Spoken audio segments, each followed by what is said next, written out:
Hello and welcome back to Leeds United. It's an unfamiliar day. I know I had to swap the F1 and the FM videos this year just due to not being in the right places to record this one for Wednesday. Apologies for that. We'll be back on Wednesday next week for the conclusion of this season. I'm going to play two matches today because transfer-wise, yes, there's new gens that have come in. Yes, I've effectively got my full roster of under 21 foreigners. But at this point in the save, none of them are really going to make a massive impact. But transfer-wise, we'll get started there. And really, the big one is selling Zepequena Redmond for 65 million. You may recall that I mentioned that he set his own price tag at over 60 million, and Bayer Leverkusen decided, yeah, that was fine. I mean, I did squeeze him for every penny they would actually give me for him. So he's gone. And in fairness, he's doing very well for them. And then in more sad news, I don't know why he's suddenly worth 48 million there. When I sold him, he was worth 18 million to them. Interesting that his price tag has shot up. But two players that had 1 year left on their contract and were 31 years old for our and 30 years respectively for the second one. 1 year left on their contract and had become a little bit surplus to requirements.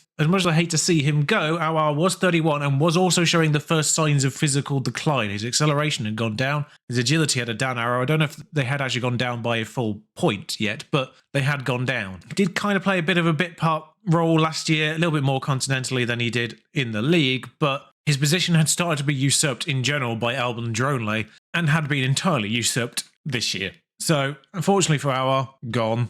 18 million if he plays games. It was 15.5 up front, 18 million if he plays 20 games, basically. It's a per game basis is what they pay me on. And the other one is Adams to Chelsea, weirdly. They weren't the only ones to come in for him. I think Wolves came in for him as well, but then Chelsea offered me a little bit more money, so I went for that one. But he had 1 year left. He'd already started to come to me about wanting to move on, you know, a new challenge and all that. And as much as I didn't really kind of want to see him go, they offered me 14 million. He'd actually already played twice for us this year off the bench, but I was also running into registration issues because a lot of our under 21 players have now become 22. I have to actually start registering them. And unfortunately, I was 2 players over. So I turned to the 2 people with 1 year left on their contract and decided to sell them. Rodak also went. He had 1 year left on his contract. I didn't really want to sell him as such, but if I was going to sell someone for registration purposes, because I can't fit someone in, then third choice goalkeeper was the one to go. He's gone to Slovakia, I believe. He's gone home, even though technically he was brought up through the English youth system. Effectively relying on Caswell to be our third choice if we ever need one. He's League 2 standard. It's going to go fantastically. But that's it. I'm going to show you the list of names because they don't matter, really. The one important one here is because of Tyler Adams leaving, and the surprising replacement effectively for him is because Tyler Adams was essentially our third choice right back in case of emergency. I decided to replace him, and through selling Rodak and through selling Awar for registration spaces, I then had 1 space left again. I figured the best thing to do was get somebody who could play both left back and right back, because with 2 left backs and 2 right backs, last year, because I went down to 2 of them, I got injuries left, right and centre, suspensions left, right and centre for my fullbacks. Year before, when I had 3 of each, no issues, of course. But as soon as I went down to 2 left backs and 2 right backs, suddenly I was losing one pretty much on a weekly basis. So I figured the best person to get in was someone who could play both sides. So in a surprising move, 29 years old, Brandon Williams. He was relegated with Watford last year, had an active release fee of 8.25 million. Frankly, a lot. Wait, he had an active relegation. Watford in League 1? I'm a little bit confused how he had an active relegation clause. How long did relegation clause stay active for? Because, either way, I mean, he's essentially worth that, exactly. So, to cover both sides, he's in. And has actually played. Come off the bench once, played 1 game. In terms of the inbounds, none of these are, like, super relevant. There's a couple of tactical ones who aren't necessarily sensational. I'm going to go on to Magubane for one of these. He's gone out loan to Bochum to get a work permit because he didn't have one. Iron-willed personality. I don't think I've ever seen that before. Love that. 525 grand from Cape Town City, South African. 2 stars, will be 3, maybe 4. He's come in to be the effectively permanent backup to James Keane once Valeri goes on. So I'm kind of in that situation now where I'm looking for players who will play behind my star players and will be happy to do so. So Magubane is one of them. So when Valerio eventually moves on, he'll be his backup because competent, decent Premier League. That's what you want from a backup player. And the other one kind of ready to pay attention to is Room Mora. Now, he's not necessarily backup. Eddie Nketiah is 30, I think, maybe 31 this year. Pedro is 28/29. Those 2 players are going to age out in a couple of years, essentially. So at least Nketiah is. So getting someone in to replace him, Rui Mora. I actually had this one done last year. I loaned him back to Sochaux. No, sorry, I didn't loan him back. He turned 18 this year. Of course, Sochaux, our affiliate, I think I may have actually shown you him last year. Model citizen, love it. Right now he's championship level, and he needs to learn his left-hand side capabilities, but he will be effectively the long-term left-sided player, because both our players over there are senior players. And Nketiah also injured right now, so that's why Moore has played a couple of games. And Pedro is sensational. Pedro's been a problem. I've had a merry old contract dance with Pedro, despite the fact this contract was started 2 years ago and runs for a further, effectively 3 seasons. He was demanding a new contract. His new contract demands were 250 grand a week. I tried to negotiate something around, I don't know why I tried to negotiate, probably around the 160 mark, to still make him our highest paid player, but not like massively outside of our wage structure. That contract talk broke down. He then sacked his agent off the back of that. So I thought, maybe I can get him a new contract, speaking to him directly. No agent involved. Maybe his demands would be better. Nope, basically the same. So there's kind of a bit of a back and forth. And then recently, after a bit of media talk about and a bit of club unrest from squad players in our team saying, you should offer him a new contract, I went back and we'll just go and try again, see if his demands have changed. And I've discovered he's actually hired a new agent. And that agent was far more reasonable. You may have seen on that page, provisionally agreed to sign 155k. That was the opening offer, couldn't get it any lower, but at the same time, it's 5 grand higher than the currently highest paid player. And he also agreed to do it at the end of the year, so I still get him on 120 grand for the rest of this year. He's got no release fees in his contract, so I think that's fine, really. What a dance we've been on, but he's effectively contracted here until he's 32 now, I think, so we've got him for all of his prime career. Natural fitness 15, he might survive a couple of years beyond 32. I say that as if Calvin Phillips, with a natural fitness of 18 at 33, hasn't just completely been obliterated. He has recently had an injury, which makes things look even worse, but apparently he doesn't have any strength anymore, which I've said before, I don't know why strength is the one to go. I think if you look at Arnold Schwarzenegger in real life in what is probably his 70s, I don't know his precise age, I think you'd probably say strength is still probably not a problem for him. The other ones, maybe. Strength, I think, is the one you can hold on to. But we also, because this is a squad game, we do need to talk about those ones that have taken over the roles of the people that have left. We've talked about Brandon Williams basically being the emergency fullbacks. Droenhle is the one that's effectively ejected our from the team, because he now looks like this. Still 5'5", of course, with a jumper reach of 2, so don't expect him to do anything on corners. Yeah, he's developed. He's getting France caps. After last time I said it'd be difficult for him to crack that team, he's immediately cracked that team. He's very good. Also from Sochaux, so when Mora comes through, they'll have something to talk about. He's also 22, so now needs to be registered. He's part of that problem. So not only has he, on quality level, usurped Aouar, on age level and registration requirements, literally booted Aouar out of the team. And squad comparison rise, I didn't realise they were on the same level now. The Icelandic chap, I still haven't looked this up, but I wouldn't be surprised if that first name is Ija. I wouldn't be surprised if that's how it's actually transcribed in the Icelandic language. But Johannson, who I loaned back to the team I bought him from NEC first year, and then loaned him to Braga last year, I figured, yeah, keep him around this year, because he looks like this. Quite frankly, between Johannson and Droenhle, Dominic's in a spot of bother, because they're both advanced playmakers, which is what is Dominic's role. Dominic is close to being the spare part, but because of sentimentality and his insane level of consistency, he's not in danger. Still listed as a breakthrough prospect. He's still transfer listed for loan. No, he is not. And meanwhile, Ruxor's just had a fun year already as well. He's been sent off once, he's been sent off a second time, and had the ban rescinded. I'm here to tell you, folks, it is possible to win an appeal. But yeah, it did say in the report that it was a harsh sending off, so I appealed it and won the appeal. And the other one to play a few games is Duncan Elliott. Essentially, the registration came down to selling Aouar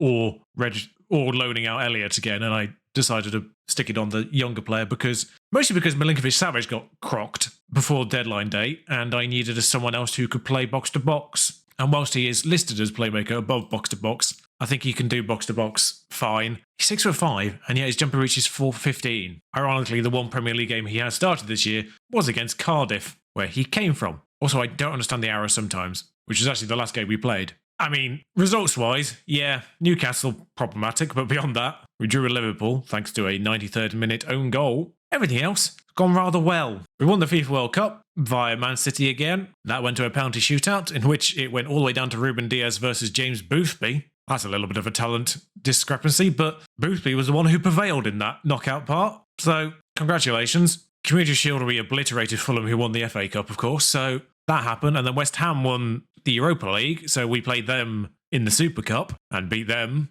Milan was an interesting tussle, 4-3 away from home, 91st minute winner there. We played them, actually. We played them in the FIFA World Cup as well, Club World Cup as well. Beating them in extra time in a competition where rest is premium. That went to extra time. No wonder we were knackered for Man City. But Accrington Stanley gave us an opportunity to play complete rotation prospects. Dortmund dispatched relatively easily. Same scoreline against probably the worst team in the Champions League right now, weirdly. West Ham required penalties in the Carabao Cup, which I don't care about. I did rotate in that and we still proceeded. Beating Manchester City in the league is probably the biggest result so far. 2-1 away from home, Ruxel and Archie Gray. I actually utilised, and I have done on a couple of occasions, I actually utilised a more defensive formation. You can sort of tell Lebego's here, but 2 volantes with a 3-back. It's what I played against Milan as well. And then there's Lebego's 4-goal haul at Carrow Road. And Norwich, of course, not a stranger to being destroyed by a singular person. Norwich fans are probably just having flashbacks of Luis Suarez there. Jose Lebego single-handedly causing Malky Mackay his job. Still can't believe Dean Smith survived that long. Charlie Cresswell is the new club captain because Tyler Adams was the previous captain without our assist vice captain. Just eliminated the entire captain lineup in one go. Don't do that, folks. It's not a sensible thing to do normally, but Cresswell is the new captain with the leadership of 16 and Conor Seji is his backup. Lebego is finally being used on a Portugal level and now has 7 goals and 7 starts. Also, his total tally for us is 68 goals in 70 league appearances. He's a little dumb. And when I say it's finally cracked it, I mean unused substitute for 6 games in a row, and then he started against Slovakia, got a hat-trick, started against Lithuania, got 2 goals and an assist. He's stupid. I mean, he's a good player, don't get me wrong. World class. He has started 19 games and had 2 substitute appearances. He has scored 21 goals this year. He has effectively got more goals than games, because he hasn't played, obviously, the entirety of every game. I've never had a player like this, because it's year in, year out. But anyway, we've got to play PSG. It is at home, so I will be using the normal formation here. Actually, use Rui Moura against Cardiff. Brutus is in the team, but he's not registered for the Champions League. This is more the case of, we don't have Redmond this year, so he's our effectively third choice either side backup, because he can play both sides, weak left, right foot, but can also cover the striker role as well in a pinch. But the big problem is, you may have seen it actually on his page there, Lebego is injured for probably both of these games, which means I've got 5 substitutes currently right now, and I need to set things back up to be first-team players. Interesting. Valeri and Keane regarded on the same level. Valeri is on a high injury risk, so I might actually play Keane from the start here. Both Droenhle and Johannson, both Droenhle and Johannson are actually on high injury risk levels, so just because Droenhle didn't start the last game, I'll play him. Do I have Ruxel back for this one? I do. Lovely. Really, Bargie's now regarded 4 stars out of nowhere. I don't know when that happened or why that happened, but just all of a sudden he is now just completely filled up his potential ability. So the team here will be Karnashevsky, Keane, Undika, Milenkovic, Gottschling, Ruxel, Gray, Droenhle, Pedro, Makoko, Milovanovic. Milinkovic-Savic, it was unregistered because his injury did say 9 weeks effectively, so I was expecting him back in the middle of December. He has come back earlier than anticipated. He also didn't kick up a fuss about it, so I think he understood. Obviously, I'll try and register him for the second half, where some poor soul's going to have to miss out, but never mind. That PSG lineup will never not be weird. Is Harry Kane still starting 8 years in the future? 6 years in the future? Yep, 36, physically on. Everything else still ridiculous. Get the ball to him, he'll still pop it in the net, I imagine.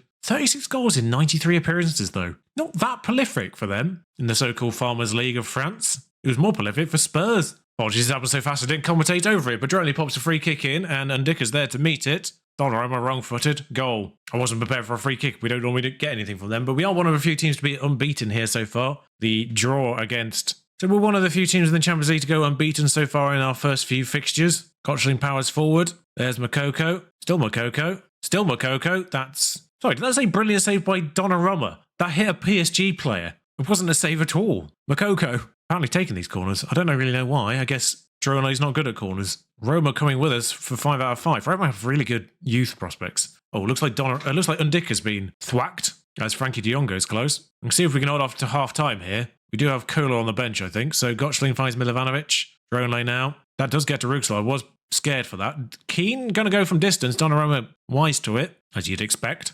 As Pedro on this side is the one taking. So our inside forwards are taking these corners now, and that's a problem because they were the people instructed to run close to them. Pedro's offside here, I think. It wasn't called offside immediately. They're appealing for offside. They might get it, but Pedro was so far detached from everyone else, I wasn't 100% certain he was off, but yeah, my instincts were right on that one. Because he's obviously by himself down here, the angles are very confusing, but he was off. Because odd that he wasn't flagged, but I guess they don't flag in game either. Yeah, so Undika isn't recovering. Kohler's on. Has finally learnt central defence. I don't know what's going on with some of these players, by the way. The arrows are all over the bloody place.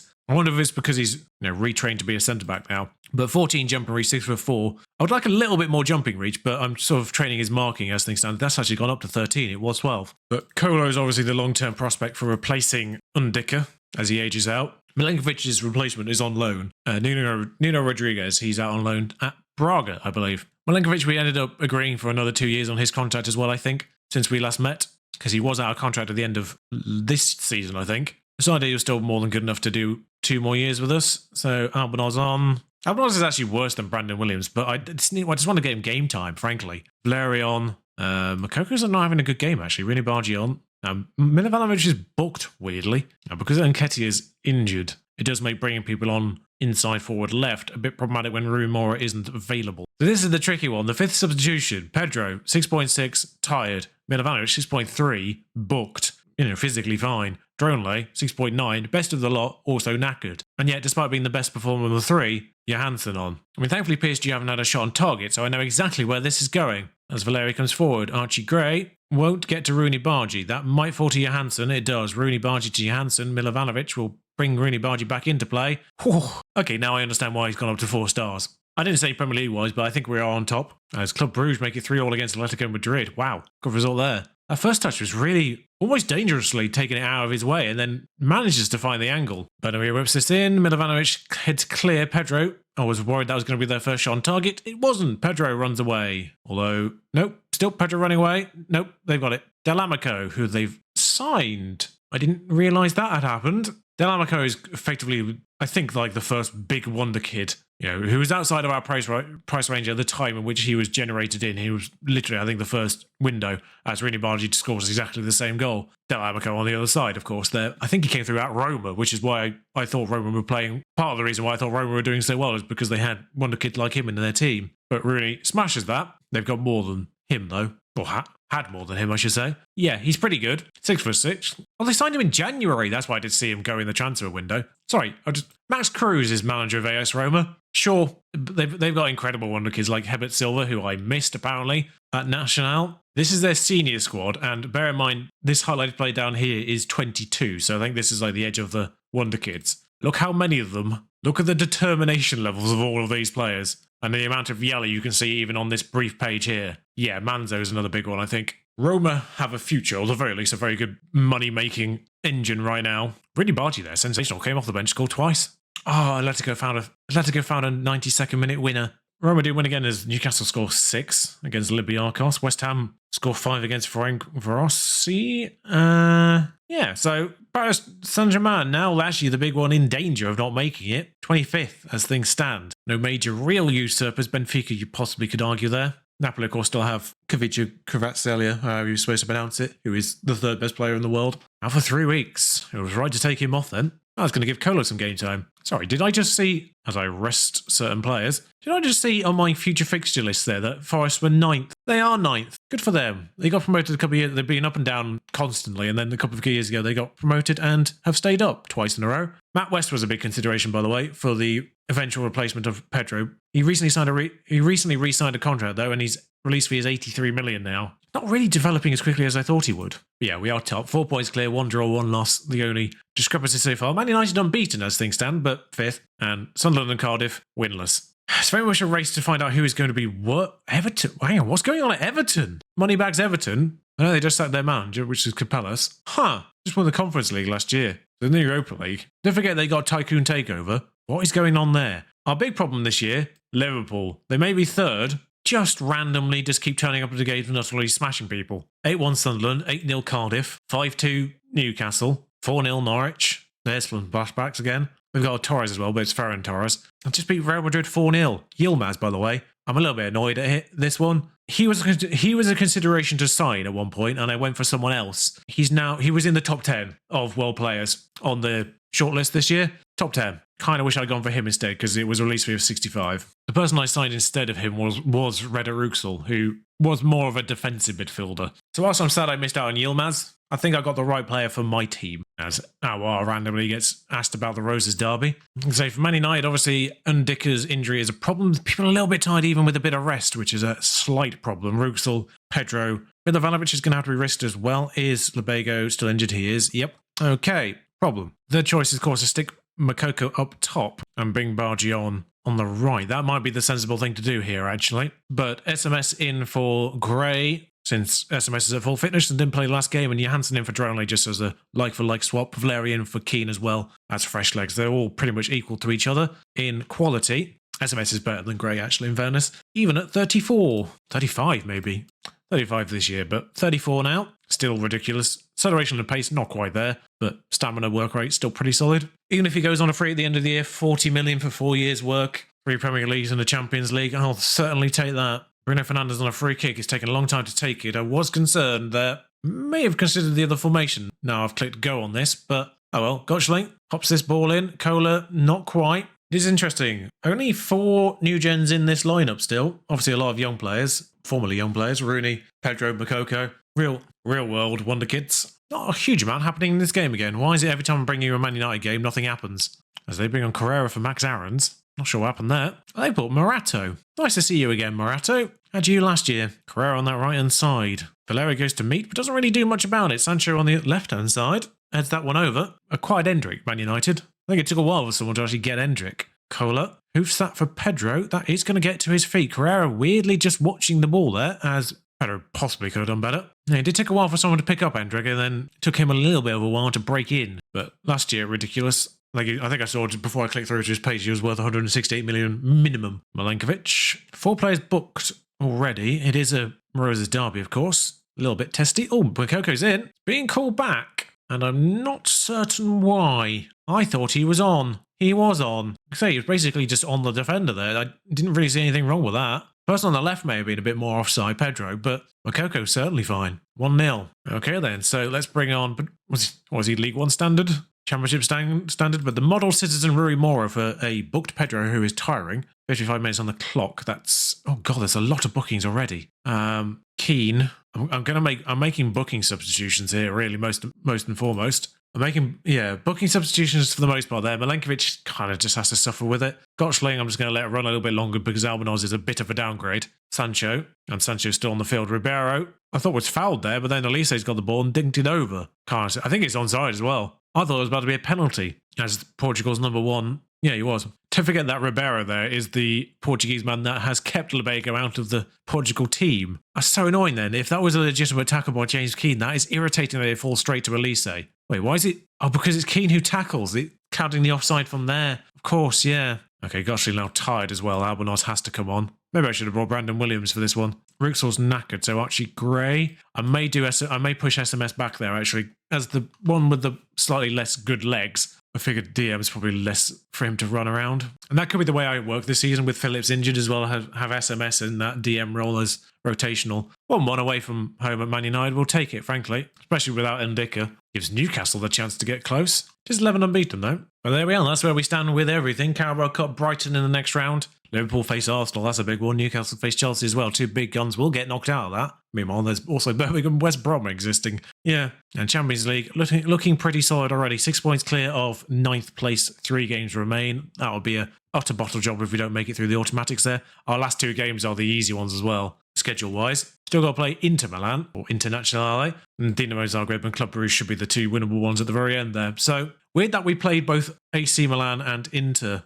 away from home. So, effectively, we just go to the San Siro twice. That's Football Manager for you. We will pick you up at the end of the season once again with an overall overview of how this has gone, and then from Season 9 and Season 10, we'll just do season overviews. There'll be no halfway interruptions. So, thank you for joining me. If you enjoyed this, like, comment, subscribe. Until next time, ta-ra.